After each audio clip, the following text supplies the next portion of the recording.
Hey guys, Harrison101 back out with a brand new video for you. Wait, that's a really weird thing for me to say, isn't it? Because I've not done this style of video in God knows how long. It's a really weird one because a lot of the time since I've been making videos for Motorsport 101, they've had a script in front of me. This is one of the few times since then that I have not got a script in front of me.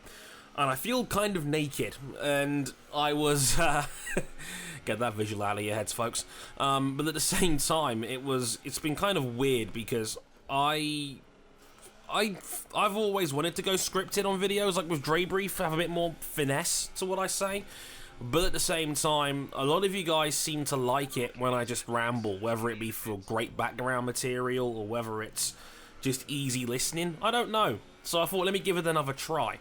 And, by the way, this is F1 2018 in the background. Forgive me, I've not played this game in about 6-7 months. I don't have a lot of time to game in general, what with me working a full-time job in a bookies. But forgive the bit of ring rust for the gameplay. I would have used my webcam for this, but I'm starting to realise more and more the webcam just isn't up to scratch for 2019 standards. I'll be looking into ways of getting around that in the coming weeks and months, but in the meantime, I think gameplay is a decent bit of background material in the meantime. So, let's talk about Ferrari. Oh dear. Where do we start on this one? Well, it's hard not to talk about this without talking a bit about what happened in Bahrain. Charles Leclerc, 10 laps from victory in a dominant weekend in Bahrain. He was fastest, I think, in 2 out of the 3 practice sessions, had his first career pole position, the second youngest driver to ever, I believe, sit on pole position for a race. All the world's media watching. I don't know if anybody actually saw this on Twitter doing the rounds in the coming days since the race, but the amount of the world's press and media that was zoned in on this 21-year-old Monegasque kid was crazy. It was like watching Lewis Hamilton the year he was fighting for the championship. It's a crazy one. And yeah, he was 10 laps from victory. He was completely dominating the Grand Prix, and then a cylinder on his ICE fails and he has to limp home. The safety car kind of sparing further damage, but he ended up finishing in 3rd as opposed to what would have been most likely his first career victory, and one that got a lot of people talking. Now, I don't know how much of this talk was sympathy regarding his situation, which is fair, because, I mean, it's hard not to feel sorry for a person that has completely dominated the weekend. I think everybody and their mother knew who the man to beat was that weekend by the time we got to Sunday morning. And Leclerc was going to win that race by a good handful of seconds. A very Hamilton-esque sort of victory, and then, of course, engine problems. And when you throw in Sebastian Vettel making a mistake in that wheel-to-wheel fight with Lewis Hamilton and spinning the car, wrecking the front wing, he ends up finishing in 5th. It was just, if you're a Ferrari fan, you had a 1-2 in the palm of your hands and you completely blow it and you don't even get the win and you end up gift wrapping Mercedes a 1-2. You literally could not have had a worse outcome. And, you know, a lot of the talk has now become Leclerc versus Vettel. What's happened to Sebastian? And, you know, is Charles Leclerc the greatest thing to happen to the world since sliced bread? And I wanted to make a video talking about this because, like, it doesn't help that Sky Sports F1 in the UK has exclusive coverage, because, as we know, like, it's getting to a point where Sky Sports F1 is just objectively bad at F1 broadcasts. Like, David Croft means well, he's a great enthusiastic commentator, but he makes so many mistakes on air, he makes so many dumb comments, and there was something that I was starting to notice about some of the questions they were asking people like Nico Rosberg, who was there for them this weekend in terms of their coverage, and talking about Sebastian Vettel and his platitudes in general. Because I remember during qualifying, he was put out into traffic during Q2. He had to abandon one of his 2 runs, had to use an extra set of tyres for the rest of the session. He only had 1 run for Q3. You know, could have been a factor in Leclerc scoring pole position. He had 2 bites at the cherry. Seb only had one, which obviously isn't ideal in those sorts of circumstances. And they asked Nico Rosberg during Q2, oh, is this going to be Vettel driving angry, or was this a Vettel-related problem? Is it going to affect his mentality? And Nico was like, no. Which I think clearly was not the answer that I think Sky Sports F1 wanted to hear. And like, it reminds me a lot of watching athletics and seeing like all these commentators go nuts over Usain Bolt or all the British athletes, and Michael Johnson, who just sits there on the bench and just goes, well, no, actually, here's what I think. Because I remember Johnson's had many a beef with some British athletes like Mark Lewis Francis and people like that. That's one for you track and field nerds out there. But it's becoming like the thing where it's like the new fun game for Sky Sports F1 is now shit on Sebastian at every opportunity. And it's actually quite... It's okay, full disclosure, everybody knows I am like the internet Sebastian Vettel fan on this. So obviously I am talking from a position of somewhat inherent bias. I'm not gonna beat around the bush and try to hide that from you. I'm honest. But I have found it interesting that this is now becoming the new trend. Is that, you know, Sebastian, a lot of his mistakes were pointed out last season in that title fight with Lewis Hamilton. He was in contention for most of 2018, most of 2017 as well. I think he led the whole 2017 championship until that day in Singapore.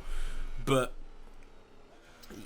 it's becoming a game of, I think Sebastian is getting an unfair shake, and I'm not entirely a fan of that. Of course I'm not, Dre. You're a Sebastian fan. Well, look, it's getting to the point where it's now unfair. Like, since when have we now had the assumption that Vettel is this angry driver that drives heated, drives angrily, you know, loses his head every I've never really gotten that vibe outside of maybe one time in Mexico. You know, that Mexico race when he told Charlie Whiting to fuck off. But at the same time, there was a case that Verstappen should have been penalised for cutting a corner. So, once you apply context and nuance to these situations, you get to the point where it's obvious that places like Sky are just trying to stir the pot. And I think it's more of a long-running thing with Seb. And look, we all know that Sky has licked from the taint of Lewis Hamilton for quite some time over the years, and that, to a degree, I can understand. He's British, your lowest common denominator reviewer is British, he is the most popular driver in the series by a mile, he's now getting to the point where he's mainstream famous, and yeah, that's understandable. But it's now become a game of bash Sebastian to make Lewis, and now in this case Charles Leclerc, look better. And that's not entirely fair. I think we may have forgotten that Seb is one of the probably 6 or 7 best drivers to ever walk this earth. 50 plus career wins, 4 world titles, 4 consecutive world titles, a feat that's going to be ridiculously hard for anyone to replicate anytime soon, even for Lewis. There was a while where Sebastian was the pound for pound best driver on the planet, maybe even beyond his Red Bull streak. And I think that's part of the story of his career. You know, for a little while, Sebastian was just that quirky German kid who won that wet race at Monza in a Toro Rosso that people seemed to think was better than what it actually was. Until 09 came along, where he was runner-up in the championship to Jenson Button and was bearing down on JB at a rate of knots at the end of the season after Jenson won 6 of the first 7. And when he won that 2010 world title, it was a little bit of a surprise because he did not lead the championship at any point until he won in Abu Dhabi and basically stole it from under Fernando's nose. That sudden rise of Sebastian, I think, caught a lot of people out as fans. Fernando Alonso, Lewis Hamilton, Jenson Button, heck, even Felipe Massa were all established elite drivers by that point in time. Seb was the new kid on the block. Hell, even Mark Webber, who, you know, was just starting to become a top-tier driver himself. He'd been a veteran of the sport for a long time, you know, was popular from his days at Jaguar, Williams and Minardi. Seb had come out of nowhere. He was not that guy. And I think from my early days of being on YouTube and being the internet Sebastian fan, like, people have had a knack of trying to talk him down for the majority of his career. I mean, man won 4 consecutive titles, 2 of which were dominant seasons. 2011, 2013 Seb is as great as anyone has, I think, has seen in the last decade. Yes, Red Bull didn't stop developing their 2013 car at the end of the year, but there was a legitimate run where Seb was unbeatable. I remember Singapore that year, where even after a safety car, he won the race by 35 seconds. He destroyed people. And Webber, who was in the same car, was roughly on the same tier as guys like Nando and JB and Lewis and whatnot at the end of the V8 era. Then 2014 came along and it was like, oh look, it's Daniel Ricciardo. Ricciardo beat Sebastian, so now all of a sudden we've got question marks. And I think Charles Leclerc is the second gotcha moment for Sebastian Vettel, because I think a lot of people have been waiting for something to make him not look as good. And Charles Leclerc could very well be the weapon for that, which I think is unfair on Charles as well, because Charles deserves to be respected and admired in his own right. He's a very, very easy man to like. You know, he's got the emotional impact behind him of being, you know, the godson of Jules Bianchi and maybe the Ferrari driver we never got, given that Bianchi's career was cut so short. But forget the emotional shit. He's a fucking brilliant driver. You know, from the time he was 16, 17, when he was in European Formula 3, and then he got into Formula 2 and dominated in Formula 2 and stole people's hearts and minds. Like the sprint race win in Bahrain, for example, where he took a pit stop and still came out and won. He was blowing people's minds from the time he was still a teenager. At Sauber, he was tremendous last year. He spearheaded the team, got people excited about the team again. You know, was 6th in Baku in just his 4th ever F1 race. You know, and hey, we noticed it here at M101. He split the Rookie of the Year award with Robert Wickens that year for just being so spectacular in the Sauber and really not being able to ask for more out of the kid. He's a sensational talent, and there's no doubt in my mind that Leclerc will win races and maybe even championships down the road. That in a vacuum is truly brilliant. You don't need to put Sebastian down to make that point.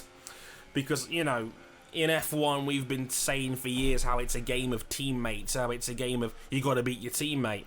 When, like, sometimes it can be a matter of why can't they both be great? Because, you know, we're so invested in drivers as fans. We are so quick to fall for the quick hot take rather than the long nuanced narrative. You know, we want to get people clicking on articles now and watching videos like this in a hurry, saying here's the instant reaction to this Grand Prix, or you know, or Jolyon Palmer, who wrote a very fair and balanced piece about the situation at Ferrari, but of course, because the headline said mistake-prone Vettel and rising star Leclerc, we all jumped on it. Let's not forget that Charles Leclerc is a brilliant up-and-coming young talent who will absolutely have his time. While at the same time, we can also say that Sebastian is one of the best drivers ever with 4 world titles, 50-plus wins, 50-plus pole positions, who's just going through a bit of a bad run of form at the moment. And I don't think there's much more to it than that. But, well, at least certainly for now anyway. But when you combine those two stories clashing with us as fans, and we've already had bedded in narratives put into our heads about Hamilton's greatness and teammate battles being the absolute key, front and foremost, most important part of being a racing driver, it causes these really, really weird squabbles and these heated environments on the internet, and I think it's a shame. I think we've been very, very quick to turn on Sebastian, almost a little bit too quickly. I think it's very easy to forget that the greatest antagonist to Hamilton and the Mercedes in general since this hybrid era began has been Sebastian. When he won those 3 races in 2015, when he was legitimately a title threat in 17 and 18, you know, where they weren't winning as much, but they were consistent, and Seb was driving as well as he'd ever had, literally being a thorn in the Mercedes side they couldn't get rid of half the time. And now that Charles has come along, it's like, oh, look, everybody on the Charles Leclerc wagon, when, you know, it's probably not quite as simple as that. But hey, what do you guys think at home? What do you make of the Charles Leclerc hype? Is Sebastian going for a bad run of form?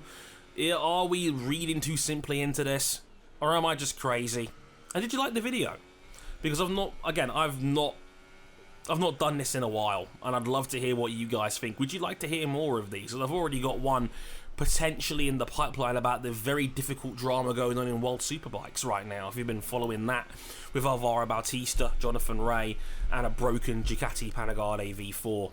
I'd love to hear what you guys think. And hey, would you like to see more things like Ask Dre come back into the future as well? If you do, ask a question. You never know, it may end up in a future video. But I hope you guys enjoyed this in the meantime. I've been Harrison101. Thank you very much for listening. Follow me on social media. You can follow me at Harrison101HD. Or if you can follow our podcast, Motorsport101, at Motorsport_101 for that. And if you really like us, you can back us on Patreon. Patreon.com/Motorsport101. Until next time, I've been Dre. Thanks for listening, and I'll catch you guys next time. Sayonara.